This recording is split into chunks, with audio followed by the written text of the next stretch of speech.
Welcome to the Deep Dive. Today, we're tackling something really central to product management. How you build, not just for, well, right now, but for the long haul. Exactly. We're looking at this great piece by Sam Robertstad from the Product Leaders Playbook Substack. That's the one. And the title kind of says it all. Why the smartest product teams don't just ship, they compound. Yeah, and I love the quote he brings in from Blaise Pascal right at the start. Oh, remind me. It's the strength of a man's virtue should not be measured by his special exertions, but by his habitual acts. Ah, right. And applying that to product, Yeah, it really hits home. totally. We all get caught up in the big push for an MVP or a major launch, the drama. Those high-octane moments, yeah. Yeah. We celebrate them. But this is saying maybe the real strength, the real leadership is in those consistent everyday decisions, the habits that build momentum. So it's less about the heroic sprints and more about strategic consistency. Precisely. Some features aren't just check marks on a list, they're force multipliers. They set you up for future success. Investments, almost. Exactly, investments. So we're moving beyond just asking, okay, what feature is next on the list? So think deeper. Yeah, Robertstad puts it really well. What can we build now that will make everything we do afterward easier, faster, or more valuable? That's a powerful reframe. It changes the whole approach. It really does. And the key takeaway here is that this kind of leverage, this compounding advantage, it doesn't just happen by accident. It has to be intentional, designed. So where do teams often start, and maybe where do they get stuck? Well, the obvious starting point is the MVP, right? The minimum viable product, like product 101. Get something out there, learn, iterate. Standard practice. And it's crucial for validation, no doubt. Yeah. But if you're aiming for that compounding impact we're talking about, just focusing on the MVP can actually hold you back sometimes. Okay, how so? Where does the MVP mindset potentially limit this idea of leverage? Well, the risk is getting stuck in like perpetual optimization mode of that first version. Just tweaking the initial thing? Yeah, endlessly polishing the UI based on early feedback, making tiny adjustments here and there. You're improving the ground floor, maybe rearranging the furniture like you said earlier. Instead of thinking about the next floor, or even the foundation for the whole building. Exactly. The MVP tells you people might want something, but it doesn't inherently guide you on how to build for massive strategic growth down the line. It gets you in the game, but it doesn't map out the path to scaling smartly. Right, okay. So if the MVP focus isn't enough for long-term leverage, what's a better model? This is where Robertstad brings in the leverage matrix. It's a mental model designed to push beyond that typical effort versus impact grid. Ah, the classic four-quadrant box. Quick wins, big bets, etc. Yeah, which often biases towards short-term gains, like immediate user bumps or quick revenue hits. This matrix is different. How does it work? What are the dimensions? It uses two axes. First, there's scale impact. Scale impact. Okay, what does that measure? It's about breadth. How widely do the benefits of this feature spread? Does it help many users or just a few?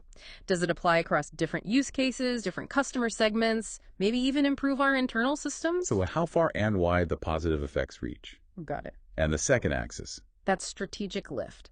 This one's about how much a feature elevates the product's potential. Potential. Meaning? Does it unlock totally new capabilities? Does it change how the market sees us, our positioning? Does it open up entirely new markets or customer types? It's about fundamentally changing the product a future path. I see. So it's not just more impact today, but creating a strategically stronger position for tomorrow. Yeah. How do these axes combine? They create 4 quadrants, 4 types of features. The first one is called enable. Enable. Sounds foundational. That's exactly what it is. These are the absolute must-haves. You need them for the product to even work, but they don't make you special. Like what? Give me examples. Think basic user login, authentication, or setting up billing, user permissions. Everyone needs them, so the scale impact is broad. But the strategic lift is low. Nobody picks your product because your login screen is amazing. It's just table stakes. Right. I gotta have it, but it's not the selling point. Okay, quadrant 2. That's accelerate. These features are all about reducing friction, making things faster or easier for the user. Okay, speeding things up, smoothing things out, like... Maybe an AI feature that automates a tedious task, a really slick onboarding flow that gets users to value much quicker, or just smart UX improvements that make the whole thing feel more intuitive. So they improve the experience maybe for lots of users. Yeah, high-scale impact potentially, but they don't fundamentally change what the product is or who it's for. Low strategic lift, generally. Think about keyboard shortcuts, maybe. Big speed boost for power users. Makes sense. Smoother, faster. Okay, now we're getting into the leverage part, I guess. Quadrant 3. Exactly. Quadrant 3 is multiply. This Yeah. is where features start extending the product's core value and reach. Multiply. Okay, how? Think about building strong APIs so other tools can connect. Or integrating deeply with platforms your users already live in, like Slack or Google Workspace. Maybe localization, adding languages to reach new markets. So it takes the core thing you do and spreads its value wider, connects it better. Precisely. It amplifies what you already have, high-scale impact, and now we're starting to see real strategic lift, too. Okay, interesting. And the final quadrant sounds like the big one. Transform. It is. These are the game changers, Okay. the big strategic bets that can fundamentally alter your product's trajectory, maybe even the market. Wow. Okay, like what kind of feature could do that? Creating a marketplace on your platform, building an extensibility framework so others can build on top of your product think app stores, or integrating some truly cutting-edge tech like AI in a way that redefines the whole experience. High-scale impact, high strategic lift. Those are the moves that can really reshape things, turn a tool into a platform, create an ecosystem. You got it. And Robertstad uses a story to make this really concrete. Sophia, a PM at a SaaS startup. Okay, what was her situation? They'd launched their MVP, a project management tool, got some early traction, but then things started to stall. Momentum faded. Been there. And leadership starts asking Little for it. quick wins, add this little report, tweak that button color. Lots of small tactical requests that Sophia felt weren't really moving the needle strategically. The classic feature laundry list. Easy to get bogged down in that. Totally. So instead of just tackling the list, she took a step back. She mapped everything, current features, requested features, onto this leverage matrix. And what did the matrix show her? It showed a big cluster in enable and accelerate. Lots of foundational stuff, lots of small improvements. Necessary, sure, but nothing really positioned for major growth. No multiply or transform features in the pipeline. Exactly. So she sought a gap, and she championed something different, a unifying integration layer. Okay, what did that involve? Letting their tool talk seamlessly with the other tools their users relied on daily. Slack, Notion, Google Drive, the core workflow apps.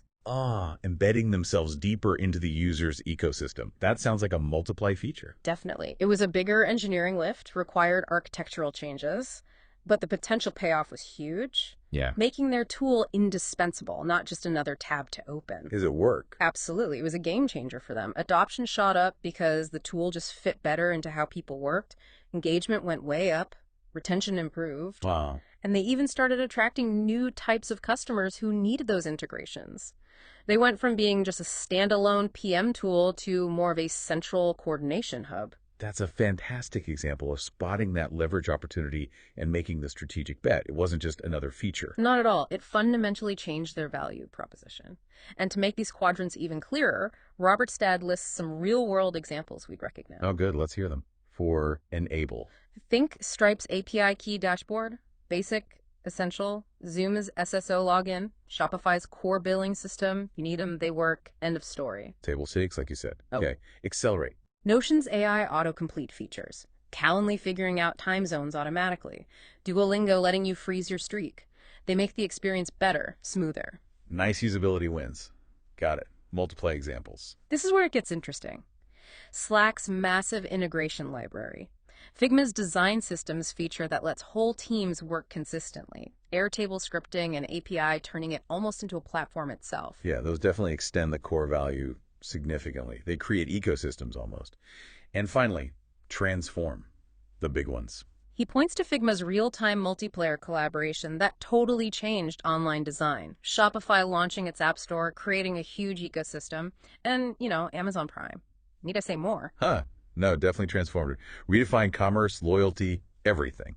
Okay, so this matrix is a great way to think. How do teams actually use it in their day-to-day planning? Robertstad suggests a 4-step process. Pretty straightforward, actually. Step 1 is just categorize. Okay, so take your backlog, your ideas, and ask. Yes. Is this enable, accelerate, multiply, or transform? Exactly. Just doing that brings a ton of clarity. See where your efforts are currently focused. Right. What's step 2? Step 2 is balance. Look at the mix. Does it match your product's stage?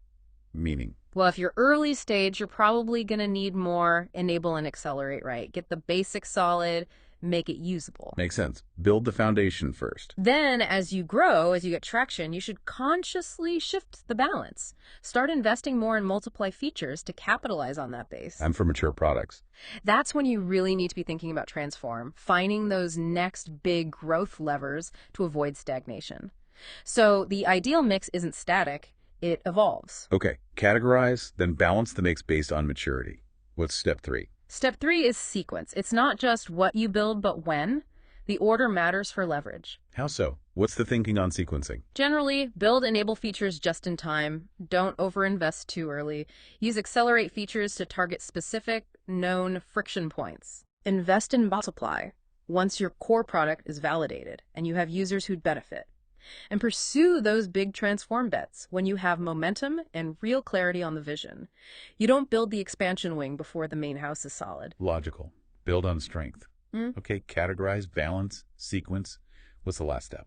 Step 4 is communicate. Use the language of the matrix when you talk about your roadmap. Internally. With stakeholders. Yes. Yeah. Instead of just saying, we're building localization, frame it. This is a key multiply initiative. It allows us to extend our validated product into new global markets, significantly expanding our reach. That changes the conversation, doesn't it? It sounds much more strategic. Absolutely. It clarifies the why behind the feature, connects it to the bigger picture. Robertstad argues it really elevates your influence as a product leader because you're speaking the language of strategy, not just features. Makes total sense. Moving from tactics to strategy and how you communicate. Now, you touched on metrics earlier. How does building for leverage affect what we measure? Right, it's a critical link. When you focus more on multiply and transform features, your success metrics often need to evolve too. You might need new KPIs. You might. Or you'll see different impacts on existing ones. Think about it. If you build integrations, multiply, you should track integration adoption or integration stickiness. If you localize, you track revenue from new markets. If you build an app store transform, you track ecosystem health, developer activity, maybe revenue share. You might also see uplift in core metrics like DAU or retention because the product is now more valuable or sticky. So the features you build dictate the metrics you need to track to prove the leverage is actually working. Precisely. And you need the instrumentation in place to capture that data. Otherwise, you're flying blind on whether your strategic bets are paying off. Measurement has to align with the strategy. This whole framework, it feels like a shift in perspective, more than just prioritization. Exactly what Robertstad emphasizes. It's not just another way to rank your backlog. It's a lens for thinking about long-term value creation.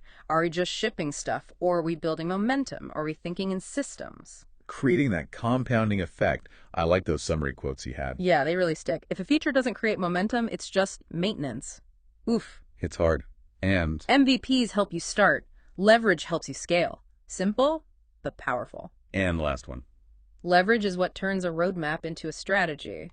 That's the mic drop, really. Yeah, that crystallizes it. It's about intentionality, about making sure your roadmap isn't just a list, but a coherent plan for compounding growth. Absolutely. Understanding this, applying this idea of leverage, it can make a huge difference in whether a product just sort of exists or if it truly thrives and grows its impact over time, moving beyond just shipping. So a final thought for everyone listening.